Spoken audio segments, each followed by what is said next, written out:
un poeta brillante e una pila elettrica. Anche lui viene da Napoli. Andrea Sbarra. È emozionante starlo ad ascoltare quando recita i suoi versi. È bello. Bravo Andrea. Grazie. Buonasera, buonasera. Allora, tante volte abbiamo ascoltato storie di fratelli che non si parlano da anni. Questa è una di quelle storie. Ma Gesù nato a te che un'altra volta mi parlava. Tornavamo a pazziare come succede fra lui frate. Basta un solo sguardo per chiarire l'incomprensione. Ti abbracciai soltanto e tu facesti la stessa cosa. Ma il suono scomparette e ti sentivo più lontano. Non sai che sofferenza non ti dico mi mancava. E mi stivava niente tutto bene che potevo. T'aveva sta distante per questioni troppo serie. 10 anni sono passati quando tu non mi saluti. Il tempo ci ha portato a ci scordare fino in noi. Ti sto parlando solo innanzi a questa fotografia. Nessuno che mi sente. Lo saccio soltanto io.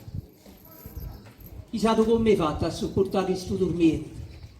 Io a volte sto male, ma la ferita è ancora aperta. Ci siamo fatti la guerra e ha vinto solo questo orgoglio. Non conta proprio niente se ti pensa notte e giorno. La colpa è tutta nostra. Non mettiamo in mezzo all'altro.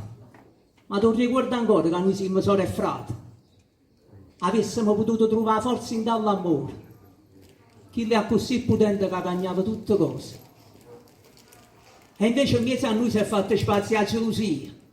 Giorno per giorno tu sei asciugato in da vita mia. Per 4 sorti di merda tutte e due ci hanno scannato. L'invidia ha fatto presto. Eppure l'odio si è appicciato. Ma rinda al suo silenzio faccio quello che voglio. Ritorna un'altra volta che la bella sorella mia. Volesse avere coraggio di aspettare sotto il portone. E con un solo abbraccio cancella tutto il rancore. Ormai siamo venuti in una strada senza uscita. Non vedo se è rimasta la creaturella che è la vita. Si cercano un po' e poi scompare nei pensieri. A te non te ne importa. E a me mi resta ieri. Bravo, bravo, bravo. Grazie. Come avevo detto, la bellissima voce e bravo. Io voglio ringraziare il dottor Galluzzi, oltre alla giuria, perché questo è un concorso che non si ferma al giorno della premiazione. Qui la poesia si respira sempre e si passeggia, si legge qualche verso, poi si arriva alla piazza dei poeti e trovare il proprio nome sulla mattonella insieme a quello di tante belle persone che da anni ci allietano con i loro versi è qualcosa che ti fa sentire parte di qualcosa di importante, ecco. Quindi io ringrazio Galluzzi per tutto quello che fa e lo cito. Grazie, grazie a te. Vieni.